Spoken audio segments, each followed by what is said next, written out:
Hello, जय Hind to everyone. क्या हाल चाल, कैसे हो सब लोग? फटाफट से कमेंट कर दीजिए। Am I audible and visible? क्या मेरी आवाज आप सभी तक पहुंच पा रही है? मेरे अंटर पंटर, मेरी सेना, क्या हाल चाल?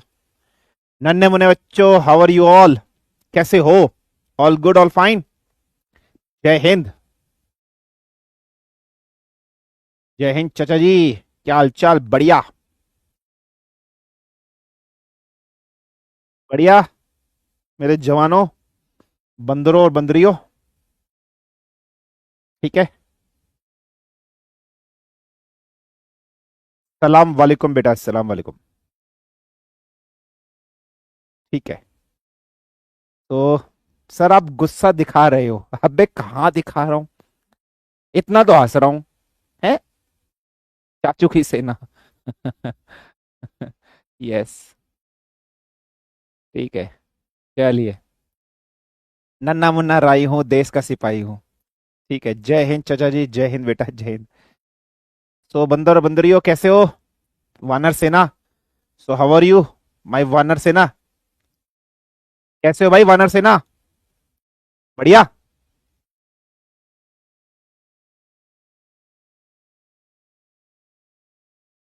सर, आज आप खुश लग रहे हो। अबे यार, सर शादी हो गई। भाई यार, भाई तुम लोगों को यार क्लास स्टार्ट होती है, क्लास की स्टार्टिंग शादी से, क्लास का मिडल शादी से, क्लास का बिगिनिंग शादी से, क्लास का एंड शादी से, क्लास के डाउट शादी से। भाई चाहते क्या हो तुम लोग? हैं? हैं? हैं?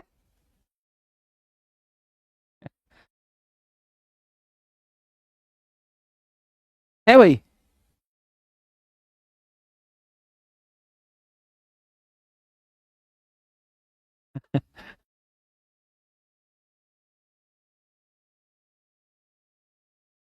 तरह से तबीयत ठीक है आपकी? हाँ जी बेटा, तबीयत ठीक है।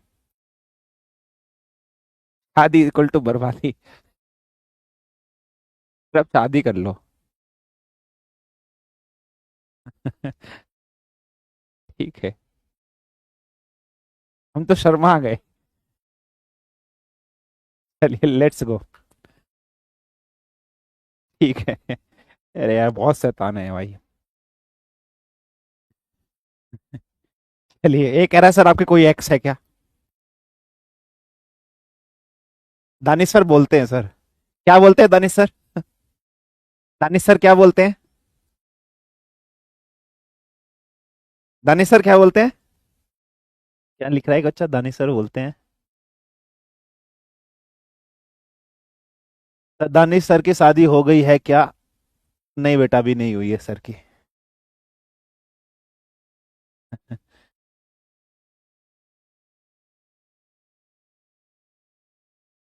नहीं, अभी नहीं हुई। दानिश सर क्या बोलते हैं? शादी इक्वल टू बर्बादी। अच्छा।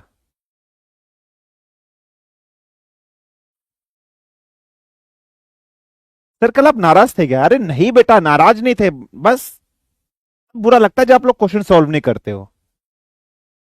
तब बुरा लगता है यार, मेरे बच्चे कैसे पीछे रह जा रहे हैं। तब दिल पे चोट लगती है, हर्ट होता है। यार, ये कैसे क्वेश्चन सॉल्व नहीं कर पा रहे हैं। ठीक है। सर, स्प्रिंग फोर्स एनडीए के सिलेबस में नहीं है ना? नहीं, एनडीए के सिलेबस में स्प्रिंग वाली नहीं है। ठीक है, चलिए स्टार्ट करते हैं। तो आज के लेक्चर में बेटा हम लोग फ्रिक्शन स्टार्ट करेंगे। ठीक है। फ्रिक्शन के टाइप्स भी डिस्कशन करेंगे। फ्रिक्शन के टाइप्स के साथ साथ फ्रिक्शन के न्यूमेरिकल भी हम लोग कवर करेंगे। ठीक है। सो फ्रिक्शन हम लोग आज के इस लेक्चर के अंदर पढ़ेंगे, फ्रिक्शंस के टाइप्स डिस्कशन करेंगे, और फ्रिक्शंस के टाइप्स के साथ साथ फ्रिक्शंस के न्यूमेरिकल्स भी हम लोग आज के इस लेक्चर के अंदर कवर करेंगे बेटा। ठीक है बेटा, क्लियर है? सर, कुछ समझ नहीं आ रहा, क्या करूं? बेटा पढ़ाई कर। ठीक है, बुलाती है मगर जाने का नहीं। इसी का क्या, अबे पढ़ लो चुप। कमेंट सेक्शन चलता ही रहता है गधों का। चलो, फाइन है। साथ ही साथ कुछ इंटरकनेक्टेड बॉडीज, कुछ इंटरकनेक्टेड बॉडीज जो आपके पास थी बेटा, इस इंटरकनेक्टेड बॉडीज के कुछ न्यूमेरिकल्स हैं, कुछ न्यूमेरिकल्स हैं।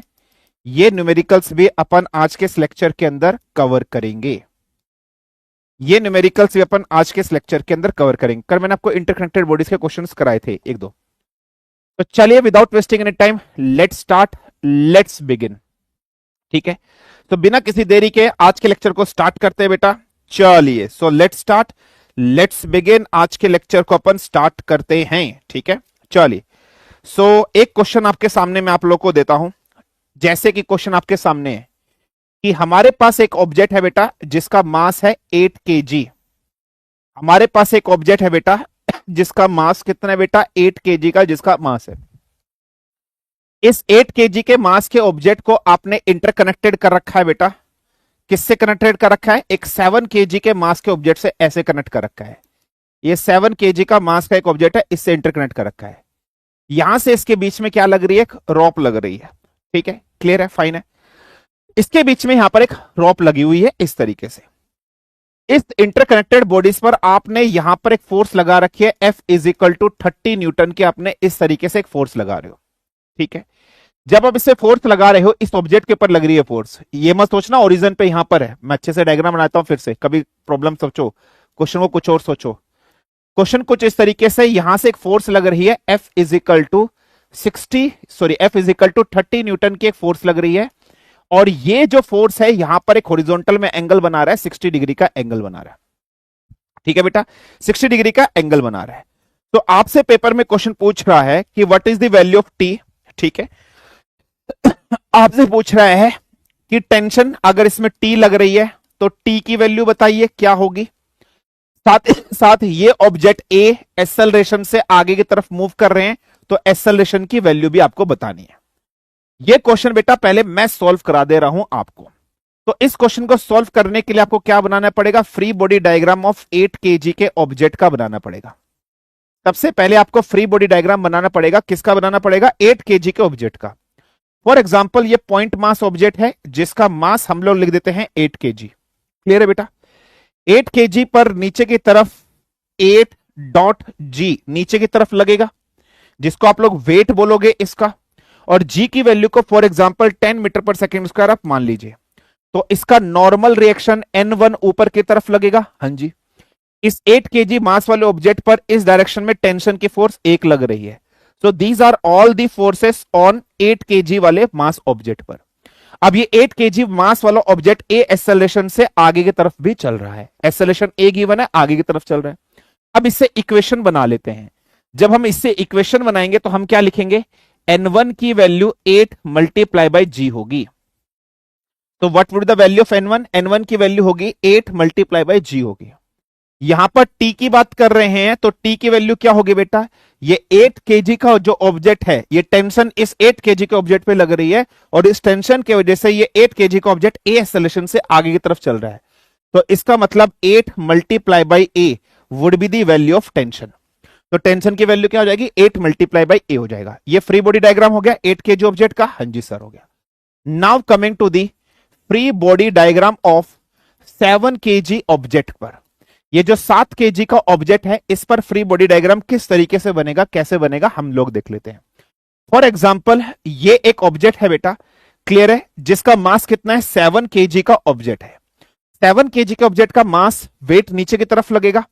तो इसका वेट बेटा जब नीचे की तरफ लगेगा तो क्या हो जाएगा? 7 × g। इसका नॉर्मल रिएक्शन n ऊपर की तरफ लगेगा। हाँ जी, अब इस 7 kg के ऑब्जेक्ट पर एक टेंशन इस डायरेक्शन में लग रही है, तो इस डायरेक्शन में टेंशन यहां पर लगा दी। क्लियर है बेटा? फाइन। तो इस डायरेक्शन में टेंशन आपने लगा दी इस तरीके से। अब आप देख रहे हो फोर्स भी लग रही है इस पे 30 न्यूटन की। तो जब आप इस फोर्स की बात करोगे तो दो कंपोनेंट में टूटेगा। तो इस डायरेक्शन में जो फोर्स लगेगी वो क्या हो जाएगी? 30 cos 60 हो जाएगी, है ना। 30 cos 60 would be in this direction. 30 cos 60 इस डायरेक्शन में हो जाएगी, और 30 sin 60 इस डायरेक्शन में हो जाएगी, और 30 sin 60 इस डायरेक्शन में हो जाएगी। और ये ऑब्जेक्ट ए एक्सेलरेशन से आगे की तरफ भी जा रहा है। तो फाइनली ये ऑब्जेक्ट ए एक्सेलरेशन से आगे की तरफ भी जा रहा है। हॉरिजॉन्टल वाले कंपोनेंट हॉरिजॉन्टल के साथ मैच हो जाएंगे, वर्टिकल वाले कंपोनेंट वर्टिकल के साथ मैच हो जाएंगे। तो इसके लिए इक्वेशन क्या क्या बनेगी आपकी? तो पहली इक्वेशन देखो, t बराबर 30 cos 60, तो पहली इक्वेशन क्या बनेगी, कैपिटल T बराबर क्या हो जाएगा, 30 cos 60 हो जाएगा, है ना बेटा, यस और नो। ये और ये दो हॉरिजॉन्टल में आपको दिखाई दे रही है, एक फोर्स इस डायरेक्शन में जाती हुई दिखाई दे रही है, एक फोर्स आपको इस डायरेक्शन में जाती हुई दिखाई दे रही है, लेकिन ओवरऑल आपको क्या दिखाई दे रहा है, आपको ओवरऑल ये दिखाई दे रहा है कि ये 7 kg का जो ऑब्जेक्ट है, ओवरऑल आपको क्या दिखाई दे रहा है कि ये जो 7 kg का ऑब्जेक्ट है ये ए एक्सेलरेशन से आगे की तरफ जा रहा है। तो अगर मैं आपसे पूछूं कि कैपिटल टी और 30 cos 60 में से कौन बड़ा है, तो आप बोलोगे सर 30 cos 60 बड़ा है। तो हमारी इक्वेशन क्या हो जाएगी बेटा, तो हमारी इक्वेशन इस क्वेश्चन के लिए यही बनेगी या नहीं बनेगी, सो हमारी इक्वेशन बनेगी 30 of cos 60 minus capital T is equal to 7.a, yes और नो, यस और no. 30 cos 60 minus capital T is equal to 7.a, ये इक्वेशन बन जाएगी या नहीं बन जाएगी, हाँ जी सर ये इक्वेशन बन जाएगी। हम ऑलरेडी जानते हैं कैपिटल टी की वैल्यू क्या है, हम ऑलरेडी जानते हैं कैपिटल टी की वैल्यू क्या है, so the value of capital T is 8a, है ना, तो ये 8a है मेरे पास, इस 8a को मैं इसमें पुट कर सकता हूं इस वाली इक्वेशन में। जैसे ही मैंने इस वाली इक्वेशन में पुट किया तो यहां से क्या आ गया, 30 cos 60 minus 8a is equal to 7a, तो यहां से क्या आ गया 30 cos 60 इज इक्वल टू, ये इधर चला गया 15a यहां से आ गया, तो 30 मल्टीप्लाई बाय cos 60 की वैल्यू 1/2 बेटा, तो 1/2 इज इक्वल टू 15a, 15 1 जा 15, 15 2 जा 30, तो 2 से 2 कैंसिल, तो एक्सेलरेशन की वैल्यू क्या आ गई है, 1 metre per second square will be the value of acceleration. हमें a की वैल्यू निकालनी थी, तो a की वैल्यू क्या आ गई है, 1 मीटर पर सेकेंड स्क्वायर यहां से आ गई है। और कैपिटल टी की वैल्यू क्या हो जाएगी, जब a की value 1 metre per second square आ गई है, तो what would the value of capital T, तो capital T is equal to 8 multiply by 1 is equal to 8 newton, तो इसकी वैल्यू क्या हो जाएगी, 8 न्यूटन यहां से हो जाएगी, इसकी वैल्यू क्या हो जाएगी, 8 न्यूटन हो जाएगी। बस हमें यही फाइंड करना था, हमें एन फाइंड करने के लिए बोला ही नहीं था। जब हमें एन फाइंड करने के लिए बोला ही नहीं है तो हम इस वाली इक्वेशन को सॉल्व करने की हमें जरूरत ही नहीं है, क्योंकि हमें सिर्फ और सिर्फ टी और ए फाइंड करने के लिए बोलता हो, टी और ए सिर्फ एक ही इक्वेशन से हमारा सॉल्व आउट हो जा रहा है। कोई प्रॉब्लम, कोई समस्या, कोई दिक्कत, फटाफट से बताइए। डन है, क्लियर है?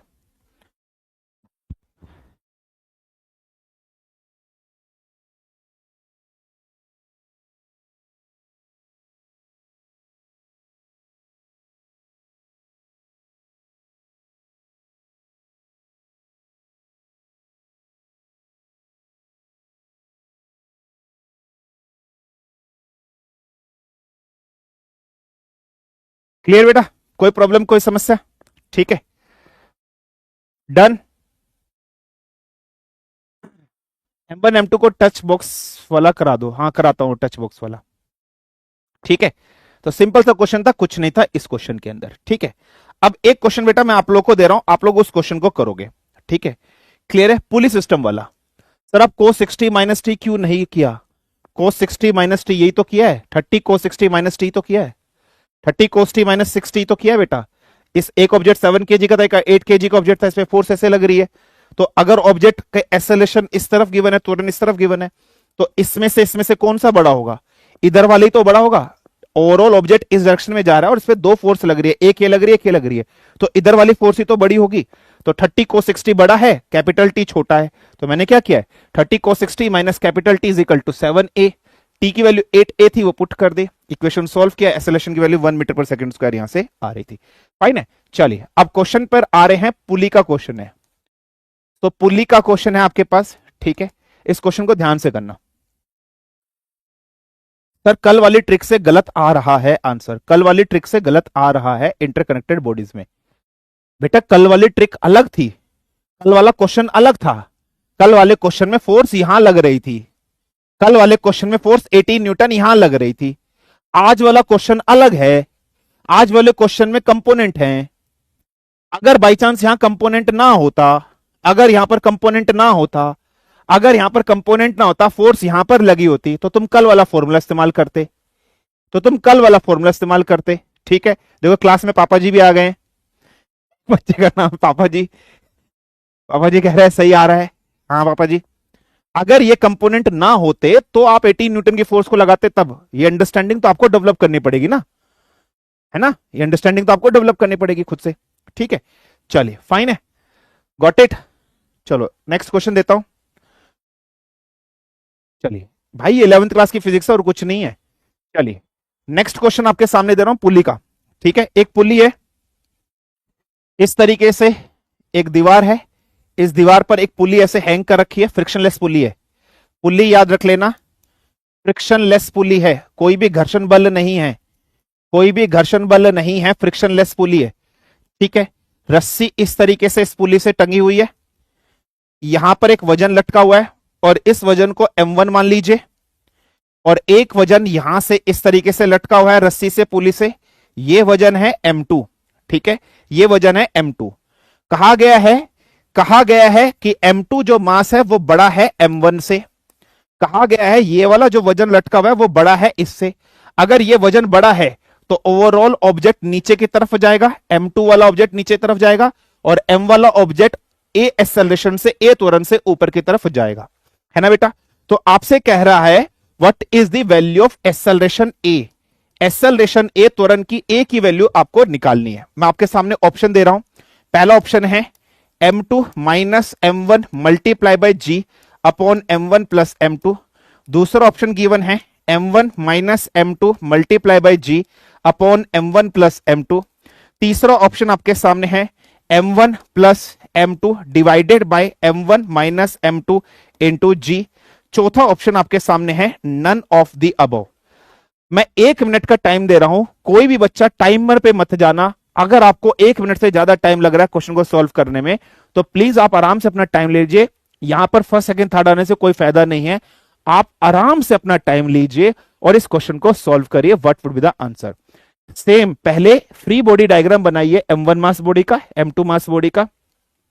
इस पर नेट फोर्स कितनी लग रही है, इस पर नेट फोर्स कितनी लग रही है अपवर्ड और डाउनवर्ड डायरेक्शन में, वो करने के बाद इक्वेशन बनाइए। इक्वेशन बनाने का क्वेश्चन को सॉल्व करिए। डायरेक्ट फटाफट से बताइए what would be the answer of this question. Sir ये क्वेश्चन इजी डिफिकल्ट लग रहा है? बेटा बहुत इजी है क्वेश्चन, ये मत सोचो पुली देख के कि डर लग रहा है, बहुत ही सिंपल सा क्वेश्चन है। पुली देख के डरो मत, सिंपल सा क्वेश्चन है।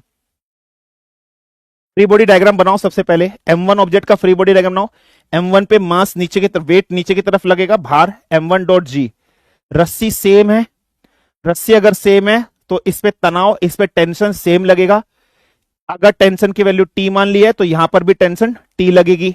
ठीक है बेटा, फाइन है, क्लियर है। तो अब बात कर लो t की वैल्यू m1 डॉट g, पहली इक्वेशन। फिर इस पर आओ, इसका भी फ्री बॉडी डायग्राम बनाओ और फटाफट करो। 2 इक्वेशन बनेगी और 2 करो फटाफट। हो गया टाइम?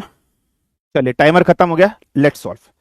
चलिए सबसे पहले हम लोग सॉल्व करते हैं free body diagram of m1। m1 mass object जो है इसका फ्री बॉडी डायग्राम बनाते हैं। आप सब जानते हो जब फ्री बॉडी डायग्राम बनाओगे तो ऑब्जेक्ट को पॉइंट मास क्रिएट करते हो। सपोज कर लो ये m1 kg का ऑब्जेक्ट है, तो m1 kg का ऑब्जेक्ट जब लटका हुआ है तो उसका भार नीचे की तरफ लगेगा, वेट नीचे की तरफ लगेगा। तो वेट हमने नीचे बना दिया, W बराबर m1 डॉट g। ये पहला हो गया। अब आप यहां पर खड़े हो खुद, और यहां पर खड़े होने के बाद आप अपने हाथ में छतरी ले लीजिए और छतरी को खोलो। जैसे आपने छतरी को खोली तो जिस डायरेक्शन में छतरी खुलती है उसी डायरेक्शन में तनाव लगता है, टेंशन इस डायरेक्शन में लगा। जब तुम यहां पर खड़े हो, तुमने फिर अगेन छतरी पकड़ी अपने हाथ में और खोली इस तरीके से, जिस डायरेक्शन में छतरी खुलती है उसी डायरेक्शन में तनाव लगता है, तो कैपिटल टी इधर। सेम रस्सी है तो टेंशन भी सेम लगेगा। तो इसका मतलब अब इस पर क्या लगेगा बेटा, m1 डॉट g हो गया, तो एक टेंशन कैपिटल टी ऊपर की तरफ लगेगी। लेकिन ओवरऑल आपको ये ऑब्जेक्ट ए एक्सेलरेशन से ऊपर जाता हुआ दिखाई दे रहा है। ओवरऑल आपको ये ऑब्जेक्ट ए एक्सेलरेशन से ऊपर जाता हुआ दिखाई दे रहा है। इसका मतलब इस ऑब्जेक्ट पर ए एक्सेलरेशन से जब ऊपर जा रहा है तो कैपिटल टी और m1 डॉट g में से कौन बड़ा होगा? कैपिटल टी और m1 डॉट g में से कौन बड़ा होगा बेटा? ये बड़ा होगा। तो इक्वेशन क्या बन जाएगी, capital T minus m1 dot g is equal to m1 dot a। ये इक्वेशन बन जाएगी, यस और नो? तो capital T minus m1 dot g is equal to, ये इक्वेशन आपके सामने बन जाएगी नहीं बन जाएगी? हाँ जी सर। इस इक्वेशन को आप मान लीजिए ये इक्वेशन 1 है। अब हम लोग ड्रॉ करते हैं बेटा क्या, free body diagram, free body diagram of m2 object का। तो m2 ऑब्जेक्ट कहां पर है बेटा, ये रहा। तो इस m2 ऑब्जेक्ट को पॉइंट मास आपने एज्यूम कर लिया, इसका m2 डॉट g नीचे की तरफ लगेगा, इस पर टेंशन कैपिटल टी ऐसे लगेगी, और ऑब्जेक्ट फाइनली ए एक्सेलरेशन से नीचे जा रहा है ना बेटा? अगर ऑब्जेक्ट फाइनली ए सोल्यूशन से नीचे जा रहा है तो m2 डॉट जी और कैपिटल टी में से कौन बड़ा है, m2 डॉट जी बड़ा हो जाएगा। तो इक्वेशन क्या बन जाएगी बेटा, m2 dot G minus capital T is equal to m2 dot A. ये इक्वेशन आपके सामने बन जाएगी, ये इक्वेशन आपके सामने बन जाएगी। So this would be what बेटा, this would be your second equation. ये आपकी सेकंड इक्वेशन। एक इक्वेशन ये रही, एक इक्वेशन ये रही, दोनों इक्वेशन को सॉल्व कर लेते हैं। तो capital T minus m1 dot G is equal to m1 dot A. और दूसरी इक्वेशन क्या बनी थी बेटा, माइनस, दूसरी इक्वेशन हमारे पास क्या बनी, m2 dot G minus of capital T is equal to m2 dot A. दोनों इक्वेशन को हमने पकड़ा और सॉल्व करते हैं। ये प्लस टी, ये माइनस टी कैंसिल हो गया। यहां से क्या आ जाएगा, m2g minus of m1g is equal to क्या हो जाएगा बेटा, m1a प्लस m2a, दोनों इक्वेशन से। तो यहां से a की वैल्यू क्या आ जाएगी, m2g minus m1g divided by m1 plus m2। अब इधर से g कॉमन निकाल लेता हूं तो एसोलेशन की वैल्यू क्या आ जाएगी, m2 minus m1 upon m1 plus m2 और साथ में यहां पर मल्टीप्लाई में g आ गया। इक्वेशन सॉल्व करा और क्वेश्चन आ गया।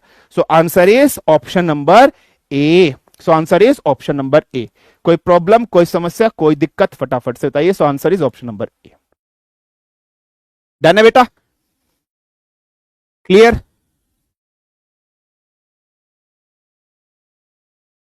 यस और नो? सिंपल सा क्वेश्चन था ना, क्लियर है? क्लियर है? यस और नो बेटा, सिंपल सा क्वेश्चन था ना सर। अगर m1 m2 टेक्स्ट बॉक्स हो, थर्ड बॉक्स ऊपर हो, इक्वेशन बनाओ, सब क्वेश्चन सॉल्व हो जाएंगे बेटा। ठीक है, क्लियर है? अब याद रखना, जब भी आपको ऐसा डायग्राम दिख जाए, अब रट लो बेटा। ठीक है बेटा, क्लियर है? बिल्कुल ध्यान समझना।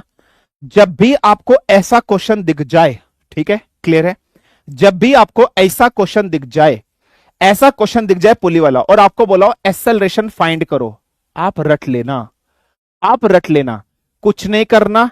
दो ऑब्जेक्ट में से जो ऑब्जेक्ट का मास बड़ा है, दो ऑब्जेक्ट में से दो, जिस ऑब्जेक्ट का मास बड़ा है उसमें से कम मास वाले ऑब्जेक्ट को माइनस कर दीजिए, दोनों ऑब्जेक्ट के मास को प्लस कर लीजिए और ऊपर वाली टर्म को ग्रेविटी से मल्टीप्लाई कर दीजिए। आप हर बार इक्वेशन नहीं बनाओगे, आप हर बार इक्वेशन नहीं बनाओगे। ये रिजल्ट रट लो बेटा, ये रिजल्ट रट लो। हर बार इक्वेशन मत बनाना, इस रिजल्ट को रट लो। जैसे एक क्वेश्चन अभी मैं आपके सामने इसी ब्याह पर एक क्वेश्चन आपको देता हूं, ठीक है बेटा? जैसे इसी ब्याह पर मैं एक क्वेश्चन आपको देता हूं, क्या है, ध्यान समझना। इस तरीके से एक पुली का सिस्टम है बेटा, ये एक पुली है, ठीक है? इस पुली के अंदर यहां पर एक मास ऑब्जेक्ट है आपका, इस तरीके से 4 केजी का ऑब्जेक्ट आपके पास ऐसे लटका हुआ है, ठीक है बेटा? सॉरी, 4 केजी का मत मानो, 5 केजी का ऑब्जेक्ट आपका ऐसे लटका हुआ है। So this is being a 5 KG का object.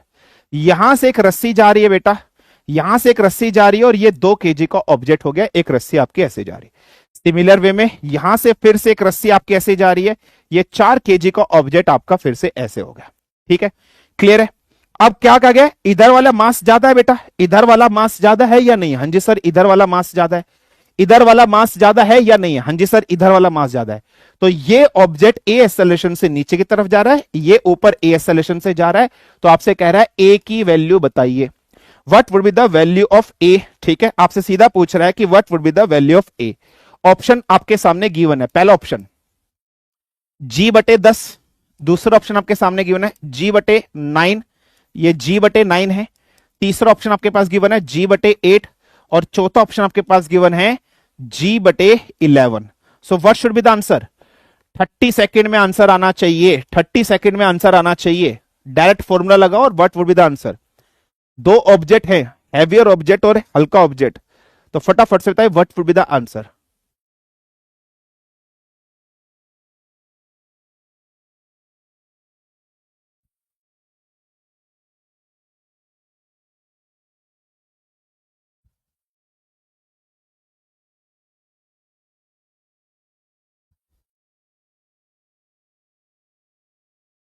What would be the answer बेटा? g/10, g/9, g/8, g/11। 30 second में आंसर आना चाहिए। तो हमने देखा था एक्सेलरेशन इज इक्वल टू, ये दो ऑब्जेक्ट हैवियर हैं तो 4 + 2 क्या हो जाएगा? 6। 6 minus 5 multiply by G upon 6 plus 5। तो एक्सेलरेशन की वैल्यू क्या आ जाएगी? 6 माइनस 5, ये 6 कैसा है? इन दोनों को प्लस करके, ठीक है, तो g अपॉन 11। सो एक्सेलरेशन की वैल्यू क्या आ गई है? g बाई 11, और g बाई 11 कौन से ऑप्शन में गिवन है? ऑप्शन नंबर डी में गिवन है। क्लियर है बेटा? 75% बच्चों का सही आंसर है। आई होप यहां क्लियर हो गया, कंसेप्ट क्लियर बेटा? सर बस फिजिक्स नहीं होती है, बाकी सब हो जाता है बेटा, सब हो जाएगा, टेंशन मत ले। ठीक है, क्लियर है? Done, understood? कोई प्रॉब्लम, कोई समस्या, कोई दिक्कत बताइए। सर एक और दो, प्रैक्टिस करो ब्रो। एक और क्वेश्चन दो, चलो लो लो, एक और क्वेश्चन देता हूं इसी व्याप पर। एक पुली गिवन है बेटा इस तरीके से, ठीक है, आप लोग को एक पुली गिवन है। इस पुली के साथ दो कनेक्टेड मास बॉडी है। एक मास बॉडी 1 kg की है, एक दूसरी कनेक्टेड मास बॉडी है 3 kg की है। दो कनेक्टेड मास बॉडी है आपके पास, ठीक है। ये वाली जो मास बॉडी है 3 kg का, ये ए एक्सेलरेशन से नीचे जा रही है, ये ए एक्सेलरेशन से ऊपर जा रही है। आपसे कहता है एक्सेलरेशन की वैल्यू फाइंड करो, ठीक है बेटा। तो एक्सेलरेशन की वैल्यू फाइंड करो। पहला ऑप्शन है g/6, दूसरा ऑप्शन है g/8, तीसरा ऑप्शन है g/12, चौथा ऑप्शन है none of the above. What would be the correct answer for this question? 30 second का टाइम आपके पास।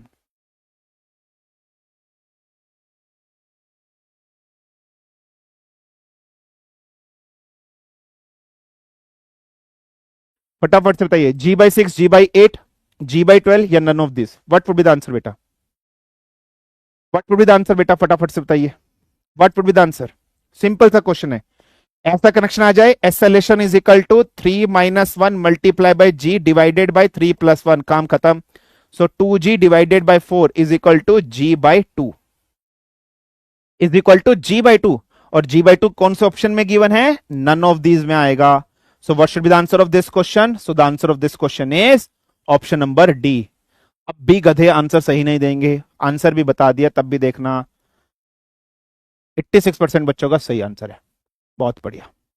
तो कद्दू गैंग क्लियर है? वानर गैंग, इस टाइप के क्वेश्चन आ जाए तो वानर गैंग कर लेगी या नहीं कर लेगी? फटाफट से बताइए। इस टाइप के क्वेश्चन आ जाए तो वानर गैंग कर लेगी या नहीं कर लेगी? फटाफट से मुझे बताइए। ठीक है, क्लियर है, फाइन, डन है बेटा? चलो आगे बढ़े आज के टॉपिक को। सर न्यूमेरिकल से डर लगता है बेटा, न्यूमेरिकल से बेशक तब डर लगेगा जब आप प्रैक्टिस नहीं करोगे। Once you will started performing practices, the fear of numerical will be gone away from your mind. The fear of numerical will be gone away from your mind. ठीक है, क्लियर है बेटा? फाइन, डन, ठीक है। तो वानर gang कर लेगा, बहुत बढ़िया। जी वानर जी, एक लिख रहा है जी वानर जी। यार क्या है यार, तुम लोग क्या हो भाई? मैंने लिखा वानर गैंग कर लेगा या नहीं कर लेगा, वो कह रहा है जी वानर जी। भैया भाई क्या हो? सर कभी पीवाईक्यू भी करा दीजिए। ठीक है बेटा, करा देंगे। सुमित एक दिन संडे वनडे में क्लास लेके करा देंगे। ठीक है, अभी आपकी डीपीपी भी सॉल्व करानी है, संडे वनडे में क्लास लेके डीपीपी भी आपको सॉल्व कराऊंगा। ठीक है, एक दिन संडे में लेके आपकी सारी डीपीपी सॉल्व कराऊंगा। ठीक है, वानर सेना इज ऑन ड्यूटी।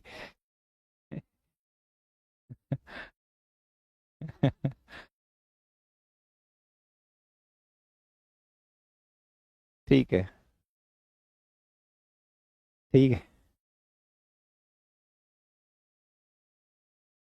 चलिए, ठीक है, चलिए, क्लियर?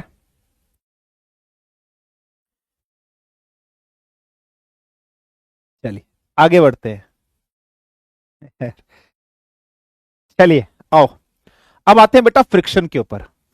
समझना बेटा, बहुत डिफिकल्ट होता है, बच्चे फ्रिक्शन समझ नहीं पाते और यहां से क्वेश्चन आते हैं। फ्रिक्शन क्या होता है? फ्रिक्शन कुछ नहीं है, a force which oppose the relative motion or tendency of opposition of relative motion। ये कुछ नहीं है बेटा, a force which oppose the relative motion, which oppose the relative motion between the objects, between the object and the surface of earth. क्या बेटा, ये कुछ नहीं है, एक अपोजिंग फोर्स है, a force which oppose the relative motion between the object and the surface of the earth. For example, मेरे पास एक ऑब्जेक्ट है बेटा एम मास का, एम केजी का एक ऑब्जेक्ट है. इस एम केजी के ऑब्जेक्ट को मैं एफ फोर्स लगाकर आगे की तरफ खींच रहा हूं. तो ये ऑब्जेक्ट है और ये मेरे पास क्या बेटा, सरफेस है. तो जब कोई ऑब्जेक्ट इस तरीके से आगे चल रहा है तो फोर्स तो आगे की तरफ लग रही होगी, लेकिन आप बहुत क्लियरली ऑब्जर्व करना, इसके अपोजिट डायरेक्शन में यहां पर भी एक फोर्स लग रही होगी. इस अप्लाइड फोर्स, ये एफ क्या है बेटा, this is being your applied force. ये क्या है, ये अप्लाइड फोर्स है. तो अप्लाइड फोर्स से अपोजिट डायरेक्शन में आपके पास क्या लग रही होगी बेटा, फ्रिक्शनल फोर्स लग रही होगी. तो अप्लाइड फोर्स से अपोजिट डायरेक्शन में आपके पास क्या लग रही होगी बेटा, तो अप्लाइड फोर्स से अपोजिट डायरेक्शन में आपके पास फ्रिक्शनल फोर्स लग रही होगी. तो अप्लाइड फोर्स से अपोजिट डायरेक्शन में जो फ्रिक्शनल फोर्स लगती है, जो इस अप्लाइड फोर्स या मोशन का अपोज करती है, उसी को अपन क्या कहते हैं, फ्रिक्शन फोर्स कहते हैं. तो ये जो पीछे की तरफ एफ लग रही है, ये क्या है, फ्रिक्शन फोर्स है. तो फ्रिक्शन फोर्स हमेशा अप्लाइड फोर्स से अपोजिट डायरेक्शन में लगेगी. फ्रिक्शन फोर्स हमेशा अप्लाइड फोर्स से अपोजिट डायरेक्शन में लगेगी. ऑब्जेक्ट आगे जा रहा है तो पीछे की तरफ लगेगी, ऑब्जेक्ट अगर पीछे जा रहा है तो इस डायरेक्शन में लगेगी. हमेशा अप्लाइड फोर्स से अपोजिट डायरेक्शन में जो फोर्स लगेगी उसको क्या कहते हो, फ्रिक्शन कहते हो. ये आप याद रख लेना. अब अगर हम इस फ्रिक्शन की बात करेंगे, तो अब अगर हम इस फ्रिक्शन की बात कर रहे हैं बेटा, तो इस फ्रिक्शन के क्या है, टाइप्स भी हैं. इस फ्रिक्शन के क्या है बेटा, टाइप्स भी हैं. हालांकि आप लोगों ने टाइप्स में 3 टाइप्स पढ़े होंगे, हम 3 टाइप्स नहीं डिस्कशन करेंगे. एक्चुअली में होते 2 ही टाइप्स है, 2 टाइप से 3 टाइप्स बनते हैं. तो एक टाइप आपके पास जो होगा बेटा, उसको हम लोग कहेंगे स्टैटिक फ्रिक्शन. तो एक जो आपके पास होगा बेटा, हम उसको क्या कहेंगे, you will call it as static friction. एक जो होगा आपके पास, उसको आप क्या कहोगे, स्टैटिक फ्रिक्शन. और एक आपके पास जो दूसरा होगा बेटा, उसको आप लोग क्या कहोगे, kinetic friction. You will call it as kinetic friction. So static friction आपके पास होगा और काइनेटिक फ्रिक्शन आपके पास होगा. 2 टाइप की फ्रिक्शन आपके पास होंगे, स्टैटिक फ्रिक्शन होगा और सेकंड वन भी योर काइनेटिक फ्रिक्शन. अब क्वेश्चन ये आता है कि स्टैटिक फ्रिक्शन क्या होती है, ठीक है बेटा, और काइनेटिक फ्रिक्शन क्या होती है. ठीक है, काइनेटिक का मतलब क्या होता है, हम लोग पढ़ेंगे आगे. एक एनर्जी आएगी, उस एनर्जी को कहा जाता है काइनेटिक एनर्जी. काइनेटिक एनर्जी क्या होती है बेटा, जब भी कोई ऑब्जेक्ट मोशन में होता है, फॉर एग्जाम्पल मैं दौड़ रहा हूं, मैं चल रहा हूं, चलती हुई कार है, चलती हुई मोटरसाइकिल है, चलती हुई बाइक है, ट्रक है, स्कूटर है, बिल्ली है, कुत्ता है, खरगोश है, वानर है, आदमी है, कोई भी चीज चलती हुई है और उस चीज के अंदर मास है, और जब वो चल रही है तो उसमें वेलोसिटी है. तो उसमें कौन सी एनर्जी आती है, काइनेटिक एनर्जी. तो इसका मतलब, काइनेटिक वर्ड का मतलब ही होता है मोशन से. इसका मतलब जब भी किसी ऑब्जेक्ट में रिलेटिव मोशन होगा, तो जब कोई ऑब्जेक्ट चल रहा होगा तो उस टाइम पीरियड पे जो फ्रिक्शन आएगी, उस फ्रिक्शन को कौन से फ्रिक्शन कहोगे, काइनेटिक फ्रिक्शन कहोगे. उस टाइप पे जो फ्रिक्शन होगी वो कौन सी होगी, काइनेटिक फ्रिक्शन. तो रिलेटिव मोशन इज देयर. तो ये कब होगा, when relative motion is there. ये कब होगा बेटा, when relative motion is there, है ना. रिलेटिव मोशन इज देयर, जब भी आपके पास रिलेटिव मोशन होगा, कहने का मतलब जब भी ऑब्जेक्ट मोशन में होगा, चल रहा होगा, तो उस टाइम पीरियड पे जो फ्रिक्शन आएगी, उस फ्रिक्शन को कौन से फ्रिक्शन बोलोगे, काइनेटिक फ्रिक्शन बोलोगे. तो सर स्टैटिक क्या होता है यार, स्टैटिक का मतलब होता है रेस्ट पर. स्टैटिक का मतलब होता है रुका होना, फिक्स्ड होना, चीजें स्टैटिक होना, फिक्स्ड होना. इसका मतलब अभी ऑब्जेक्ट मोशन में नहीं है. फॉर एग्जाम्पल मैं यहां खड़ा हूं, फॉर एग्जाम्पल मैं यहां पर खड़ा हूं, अभी मैं स्टैटिक पर हूं. लेकिन जब मैं स्टैटिक पर हूं, मेरे अंदर मैं रुका हुआ हूं, मैं रुका हुआ हूं, तो इसका मतलब अगर मैं रुका हुआ हूं तो मेरे अंदर फ्रिक्शन है. अब आप बोलोगे सर कैसे फ्रिक्शन है, सर कैसे फ्रिक्शन है. कोई ऑब्जेक्ट अगर रुका हुआ है तो उस रुके हुए ऑब्जेक्ट में तो फ्रिक्शन हो ही नहीं सकती. क्या बेवकूफ बना रहे हो. समझना बेटा, थोड़ी सी अपनी नजरें खोलो, दिमाग के ढक्कन खोलो, समझो. मैंने आपको एक चीज बताई थी बेटा. फॉर एग्जाम्पल ये मेरे पास एक ऑब्जेक्ट है, फॉर एग्जाम्पल ये एम केजी का ऑब्जेक्ट है. अगर इस एम केजी के ऑब्जेक्ट पर आगे की तरफ एक फोर्स लग रही है 10 न्यूटन की, और इस ऑब्जेक्ट पर इस तरफ फोर्स लग रही है 20 न्यूटन की, ठीक है। तो मैं आपसे पूछूं कि ये ऑब्जेक्ट किधर को मूव करेगा, इधर को या इधर को? तो आप बोलोगे सर जो फोर्स ज्यादा है उधर को मूव करेगा। तो this object will move with a acceleration in this direction, है ना? हाँ सर, ये फर्स्ट पॉइंट आपको समझ में आ गया। अच्छा, अगर ये इधर को मूव कर रहा है, अगर ये ऑब्जेक्ट इधर को मूव कर रहा है, तो कहने का मतलब आप ये बोल सकते हो कि सर ये ना अप्लाइड फोर्स है। ऐसे समझना, क्या मैं इसको ऐसे भी तो बोल सकता हूं कि यार ये अप्लाइड फोर्स है एक तरीके से, और ये वाली जो फोर्स है आप इसको एक तरीके से फ्रिक्शन फोर्स भी समझ सकते हो। आप इसको एज अ फ्रिक्शन फोर्स समझ सकते हो। ऑब्जेक्ट इधर जा रहा है, अपोजिट डायरेक्शन में फोर्स लग रही है, तो फ्रिक्शन फोर्स की तरह एज्यूम कर सकते हो। समझने के लिए बोल रहा हूं, है नहीं फ्रिक्शन फोर्स, लेकिन ऐसे समझ सकते हो। अब एक दूसरा केस समझना। फॉर एग्जाम्पल सेम यही एम के जी का ऑब्जेक्ट है। अब की बार इधर जो फोर्स लग रही है वो 20 न्यूटन की लग रही है, और इस डायरेक्शन में जो फोर्स लग रही है बेटा वो 10 न्यूटन की फोर्स लग रही है। अब मैं आपसे पूछूं कि ऑब्जेक्ट किधर को मूव करेगा, आप बोलोगे सर जिस तरफ फोर्स ज्यादा है उस तरफ मूव करेगा। तो object will move in this direction with a acceleration, yes और no? Yes sir. Object will move with a acceleration in this direction, yes और नो? हाँ जी। तो इसका मतलब अब ये क्या हो जाएगी, ये मेरी एक तरीके से अप्लाइड फोर्स हो जाएगी। तो this would be my applied force. और अगर मैं इस फोर्स की बात करूं तो ये मेरी एक तरीके से फ्रिक्शनल फोर्स हो जाएगी या नहीं हो जाएगी? So this would be my frictional force, yes और नो? ये फ्रिक्शन फोर्स की तरह काम करेगा? हाँ सर। दो केस समझ में आ गए। अब तीसरा केस समझना। अब तीसरा केस समझना बेटा, जो मैं आपको समझाना चाहता हूं, और इसी तीसरे केस से स्टैटिक फ्रिक्शन का लिंक है। ये एम के जी का ऑब्जेक्ट है बेटा। फॉर एग्जाम्पल इस डायरेक्शन में 10 न्यूटन की फोर्स लग रही है, इस डायरेक्शन में भी 10 न्यूटन की फोर्स लग रही है। ना तो ये ऑब्जेक्ट इधर जाएगा, ना तो ये ऑब्जेक्ट इधर जाएगा, ये ऑब्जेक्ट रेस्ट में रहेगा। कहने का मतलब ये ऑब्जेक्ट स्टैटिक पोजीशन में रहेगा, रुका हुआ रहेगा। हाँ, अब मुझे बता दो, चाहे आप इसको अप्लाइड फोर्स समझ लो, अगर आप इसको अप्लाइड फोर्स समझ रहे हो तो ये कौन सी फोर्स है? एक तरीके से फ्रिक्शनल फोर्स है ना? एक तरीके से फ्रिक्शनल फोर्स है। या आप इसको अप्लाइड फोर्स समझ रहे हो तो ये फ्रिक्शनल फोर्स है। तो कहने का मतलब क्या है, कोई भी ऑब्जेक्ट तब रुका हुआ होता है अगर अप्लाइड फोर्स फ्रिक्शनल फोर्स के बराबर हो जाए, यस और नो? अगर अप्लाइड फोर्स फ्रिक्शनल फोर्स के बराबर हो जाए, इसका मतलब मैं रुका हुआ हूं, मेरे अंदर फ्रिक्शनल फोर्स लग रही है, लग रही है, बस मुझे महसूस नहीं हो रही, मेरा दिमाग नहीं खुल रहा, लग रही है। तो समझना, जब भी ऑब्जेक्ट रेस्ट पर होगा, स्टैटिक पोजीशन में होगा, तो उस टाइम पे जो फ्रिक्शनल फोर्स आती है उस फ्रिक्शनल फोर्स को स्टैटिक फ्रिक्शन कहते हैं। कहने का मतलब object tends to move in motion. Object motion में जाना चाहता है लेकिन अभी मोशन में गया नहीं है। ऑब्जेक्ट चाहता है वो चले, ऑब्जेक्ट चाहता है वो चले, लेकिन वो चल नहीं पा रहा है। क्यों नहीं चल पा रहा है? क्योंकि दोनों फोर्स बैलेंस्ड हो जा रही है। तो इसी फोर्स को कौन सी फोर्स कहते हैं बेटा? स्टैटिक फ्रिक्शन कहते हैं। तो when tendency of relative motion is there, तो क्या बोलोगे? When tendency of relative motion, when tendency of relative motion is there, motion is there मतलब ऑब्जेक्ट में टेंडेंसी है मूव करने की, मूव नहीं कर रहा है अभी, कर सकता है। और कब मूव करेगा? जैसे ही applied force static frictional force से ज्यादा हो जाएगी। लेकिन अभी क्या है? अभी बराबर है।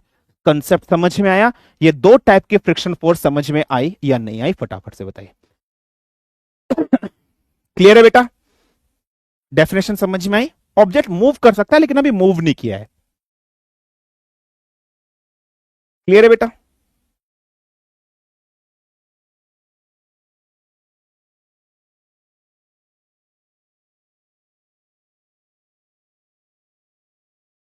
टेंडेंसी मतलब क्षमता है मूव करने के लिए, अभी मूव नहीं किया, मूव कर सकता है इन फ्यूचर में, अभी मूव नहीं किया है।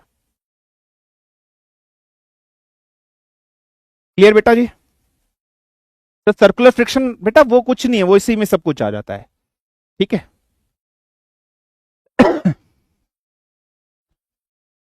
सब केस लिखने हैं? हाँ बेटा ये दोनों लिखने हैं। ठीक है, चलो आगे बढ़ते हैं। हम न्यूमेरिकल भी आएंगे इसके ऊपर, अच्छे अच्छे न्यूमेरिकल आएंगे। ये केसेस लिख लेना बेटा, ये 1 2 3 ये सब केसेस बाद में लिख लेना आप अगर नहीं लिखे हैं। चलिए हेडिंग डालिए। सबसे पहले हेडिंग डाल लीजिए काइनेटिक फ्रिक्शन। तो सबसे पहले हेडिंग डालिए काइनेटिक फ्रिक्शन। तो काइनेटिक फ्रिक्शन के लिए कुछ पॉइंट्स हैं वो लिख लीजिए। काइनेटिक फ्रिक्शन क्या होता है? काइनेटिक फ्रिक्शन कब होती है?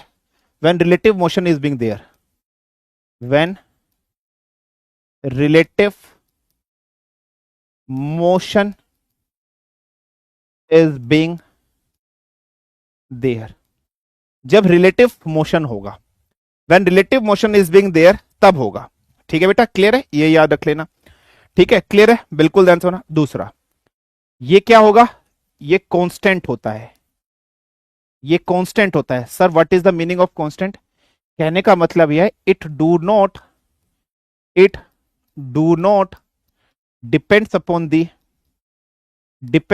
दी वेलोसिटी बोल दीजिए या फिर स्पीड बोल दीजिए, speed of motion of an object, speed of motion of an object. क्या मुझे बेटा ये बताओ, दो ऑब्जेक्ट हैं, कैसे रखा है, कैसे रखा है, ये अर्थ है, इस पे ऑब्जेक्ट रखा है।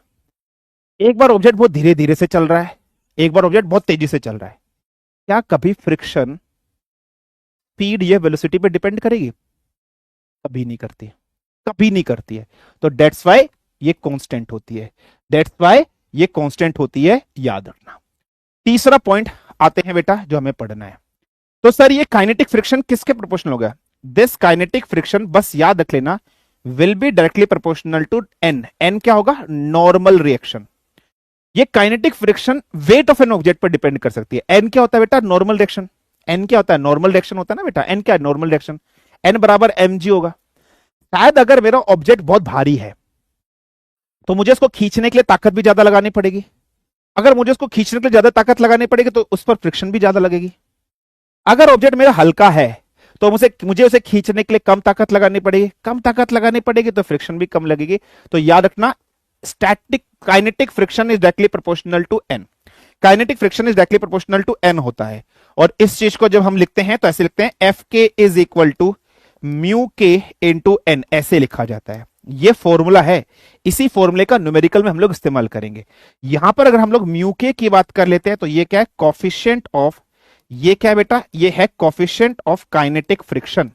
सो ये क्या है? Coefficient of kinetic friction. So this is being the coefficient of kinetic friction, याद रख लेना। अब ये जो कॉफिशिएंट ऑफ काइनेटिक फ्रिक्शन है ये यूनिवर्सल कांस्टेंट नहीं है, नॉट अ यूनिवर्सल कांस्टेंट। ये यूनिवर्सल कांस्टेंट नहीं है। यूनिवर्सल का मतलब क्या होता है बेटा? जैसे जी, कैपिटल जी यूनिवर्सल कांस्टेंट होता है। क्या आप दिल्ली चले जाओ, कलकत्ता चले जाओ, मुंबई चले जाओ, अमेरिका चले जाओ, फ्रांस चले जाओ, रशिया चले जाओ, बैंकॉक चले जाओ, कहीं भी चले जाओ, कैपिटल जी की वैल्यू 6.67 इंटू 10⁻23 kg न्यूटन पर मीटर स्क्वायर पर केजी होती है। लेकिन इसकी वैल्यू ऐसे नहीं होती है, ये चेंज होती रहती है। तो जिसकी वैल्यू चेंज होती रहती है तो कांस्टेंट, बट इसकी वैल्यू चेंज होती रहती है, तो यूनिवर्सल कांस्टेंट नहीं बोलोगे। तो it's value depends upon its value, ठीक है, इट्स वैल्यू डिपेंड्स अपॉन, ठीक है, nature of contact, depends on nature of contact. Nature of contact, इसकी जो वैल्यू होगी वो नेचर ऑफ कॉन्टेक्ट पर डिपेंड करेगी कि ऑब्जेक्ट जमीन से कैसे नेचर पे है। बहुत साइनिंग सरफेस से कांटेक्ट में है, रफ सरफेस से कांटेक्ट में, ऑयली सरफेस से कांटेक्ट में, तो उसके ऊपर इसकी वैल्यू क्या करेगी बेटा? डिपेंड करेगी। ये आपको याद रखना। So these are the 3 points for kinetic friction. इसके बाद अब न्यूमेरिकल करेंगे काइनेटिक फ्रिक्शन के, क्लियर है? इसके बाद काइनेटिक फ्रिक्शन के न्यूमेरिकल करेंगे। फटाफट से बताइए बेटा, क्लियर है? बस ये 3 पॉइंट याद रखने हैं। अब न्यूमेरिकल करते हैं काइनेटिक फ्रिक्शन के ऊपर, बस इसी फॉर्मूले पे। क्लियर है बेटा?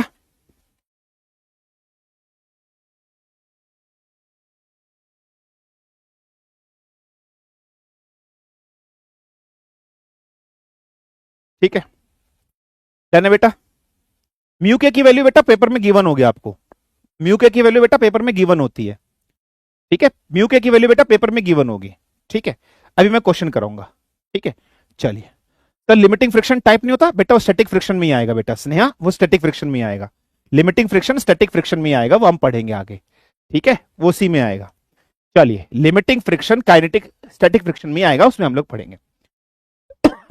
ठीक है, चलिए क्वेश्चन है, एक 4 kg का ऑब्जेक्ट है बेटा इस तरीके से, ये एक जमीन पर रखा हुआ है इस तरीके से। इस ऑब्जेक्ट पर आगे की तरफ एक फोर्स लग रही है 10 न्यूटन की, 10 न्यूटन की इस पर आगे की तरफ फोर्स लग रही है। ठीक है, तो आपसे कहता है म्यू के आपको गिवन है 0.2, कोफिशिएंट ऑफ स्टैटिक फ्रिक्शन 0.2 आपको गिवन है। तो आपसे कहता है फाइंड करिए एफ के काइनेटिक फ्रिक्शन की वैल्यू बताइए। What would be the value of F K? ठीक है, ऑप्शन एक 10 newton, option B 50 newton, option C 60 newton, option D none of the above. Formula कौन सा लगेगा? फॉर्मूला लगेगा F K is equal to mu K into N. Mu K की value तुम्हें पता है, तुम्हें नॉर्मल रिएक्शन एन निकालना है। फ्री बॉडी डायग्राम बनाओ, W बराबर mg नीचे लगेगा, उस mg का नॉर्मल रिएक्शन ऊपर की तरफ लगेगा, n की वैल्यू आ जाएगी, डायरेक्ट फॉर्मूला पुट करो और आंसर बताओ। 30 सेकंड में 45 सेकंड में क्वेश्चन का आंसर आना चाहिए। 45 सेकंड में क्वेश्चन का आंसर आना चाहिए। 45 सेकंड में क्वेश्चन का आंसर आना चाहिए, फटाफट से बताओ।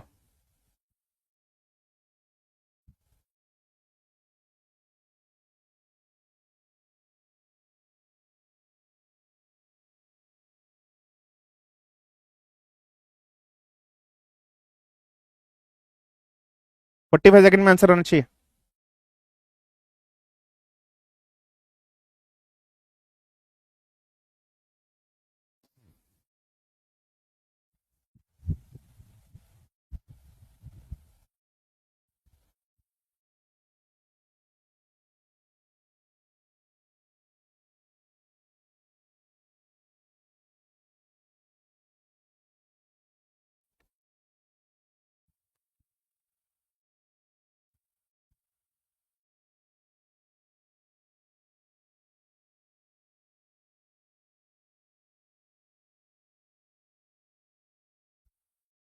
ठीक है, चलिए now let's try to solve out.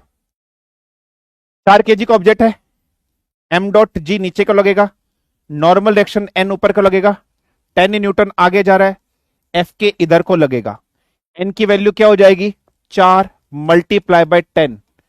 ठीक है, क्लियर है?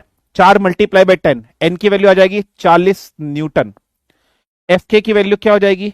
F K would be equal to mu K 0.2 multiply by 40, तो 2/10 मल्टीप्लाई बाय 40, तो 4 2 जा 8, 8 newton. Option would be none of the above. Option would be none of the above, D is the correct answer.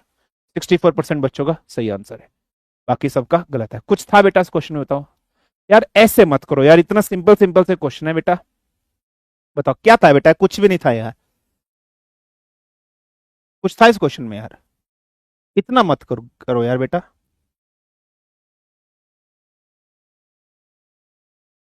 कुछ था बेटा इस question में? बताओ, कुछ था इस क्वेश्चन में? बताओ।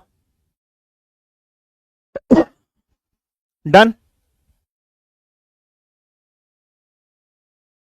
Sir. Applied force of friction का ग्राफ बता दीजिए बेटा। पहले ये पढ़, आगे आएगा ग्राफ, सब कुछ बताऊंगा। पहले रुक जा बेटा, सब आएगा। तेरे को जो पूछना सब बताया जाएगा। मैं अपने हिसाब से पढ़ाऊंगा ना बेटा, तुम्हारे हिसाब से नहीं पढ़ाऊंगा, क्योंकि मुझे पता है कैसे पढ़ाना है। ठीक है,